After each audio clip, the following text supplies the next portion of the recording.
الحمد للہ رب العالمین والعاقبۃ للمتقین والصلاة والسلام علی سید الانبیاء والمرسلین۔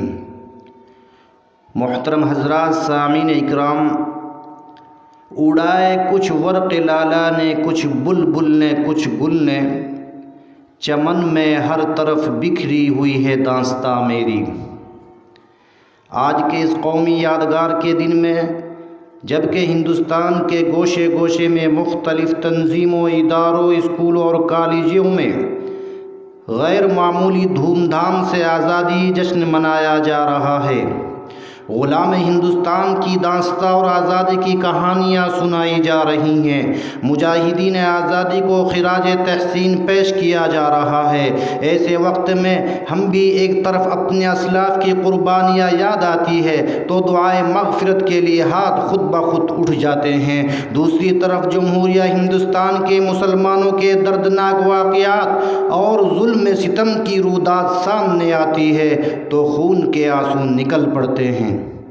اور دل سے ایسی آہ نکلتی ہے کہ اگر ہمارے اسلاف و اکابر کو اس کا تصور بھی ہوتا، وہ لوگ کبھی اس ملک کو انگریزوں کی غلامی سے چھڑانے اور ہندوستان کو آزاد کرانے کے لیے اتنی بڑی قربانیاں نہ دیتے۔ اگر انہیں یہ معلوم ہوتا کہ اس ہندوستان میں مسلمانوں پر ایسا دن بھی آئے گا جب مسلمان آزادی کی جگہ انگریزوں کی غلامی ہی کو پسند کریں گے تو وہ کبھی شمشیر برہنہ لے کر میدان جہاد میں نہ نکلتے۔ انہیں کیا معلوم تھا کہ جس ہندوستان کی آزادی کے لیے بالا کوٹ کی پہاڑی پر سید احمد شہید اور شاہ اسماعیل شہید نے جان دی ہے،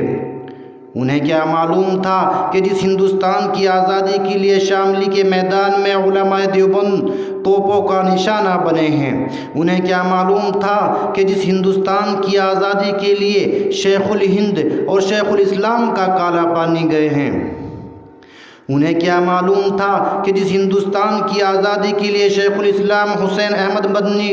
پر سوٹ وارنٹ ہوا ہے، انہیں کیا معلوم تھا کہ جس ہندوستان کی آزادی کے لیے صرف 1857 عیسوی میں 51,000 علماء شہید ہوئے، انہیں کیا معلوم تھا کہ جس ہندوستان کی آزادی کے لیے دہلی کی چاندنی چوک سے خیبر تک کے درختوں پر علماء کی گردنیں لٹکائی گئی ہیں،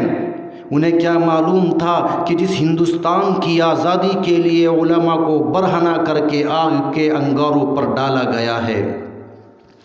اس ہندوستان میں مسلمانوں پر ظلم و ستم کا پہاڑ توڑا گیا، انہیں حقوق سے محروم کیا گیا۔ ارباب حکومت نے مسلمانوں کے ساتھ کس طرح غیر مساویانہ رویہ اختیار کیا ہے اور ظلم و استبداد کے کون کون سے ہتھیار استعمال کیے ہیں، اس کی درد بھری داستاں ہیں۔ سینکڑوں فسادات کی تاریخ میرے سامنے ہے جسے یاد کر کے کلیجہ منہ کو آتا ہے، زبانیں گنگ ہو جاتی ہے، پاؤں تلے سے زمین کھسک جاتی ہے کہ یہ کیسی آزادی ہے کہ مسلمانوں کا جان و مال محفوظ نہیں ہے، ہماری عزت و آبرو محفوظ نہیں ہے، ہمارے حقوق کو پامال کیا جا رہا ہے، ہماری آبادیوں کو ویران کیا جا رہا ہے، ہماری مساجد و مکاتب کو توڑا جا رہا ہے،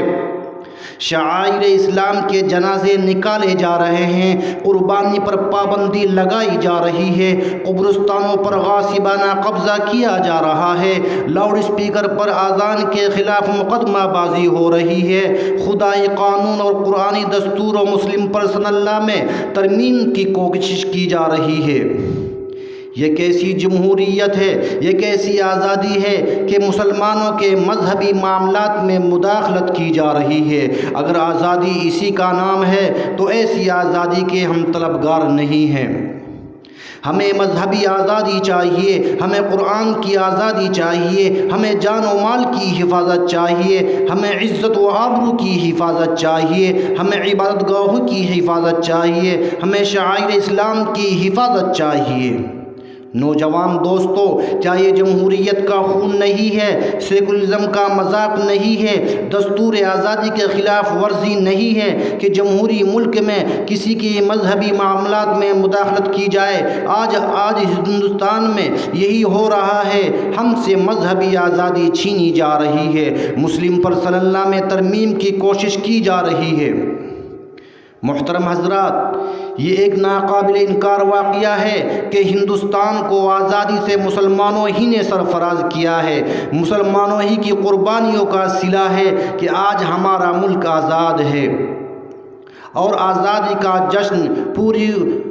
کوششوں کے ساتھ منایا جا رہا ہے۔ اس کے باوجود ہم سے وطن پر دوستی کا سوال کیا جا رہا ہے۔ ہم بتلا دینا چاہتے ہیں کہ ہم ہی اس ملک کے وفادار ہیں، اس دیش کے چپے چپے پر ہمارا حق ہے، اس ملک کے ذرے ذرے پر ہمارا حق ہے۔ ہم نے اس دھرتی کی آزادی کے لیے لڑا ہے اور ہم ہی نے آباد کیا ہے۔ جب گلستہ کو خون کی ضرورت پڑی، سب سے پہلے ہماری ہی گردن کٹی،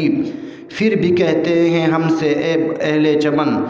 یہ چمن ہمارا ہے تمہارا نہیں۔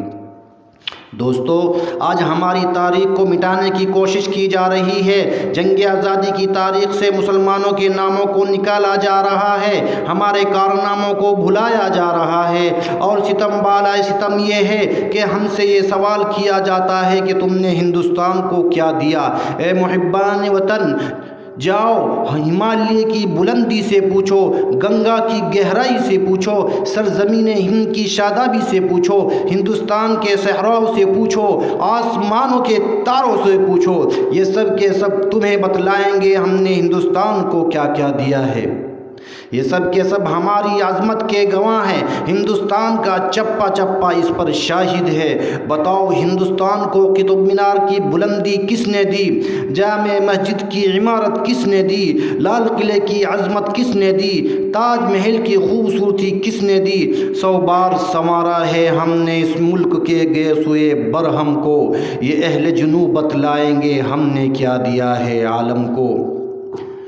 الغرض، مسلمانوں کی تاریخ کے بکھرے اوراق کی پکار نہیں، کرسی نشین حکمرانوں کی بھی یہی شہادت ہے کہ ہمیشہ اس آزاد ہندوستان میں مسلمانوں کے مسائل میں جمہوریت کا مذاق اڑایا گیا ہے اور مسلمانوں کو ان کے حق سے محروم کیا گیا ہے۔ معیشت ہو یا تجارت، سیاست ہو یا ملازمت، ہر موڑ پر مسلمانوں کو مفلوج و مجبور بنا دیا گیا ہے۔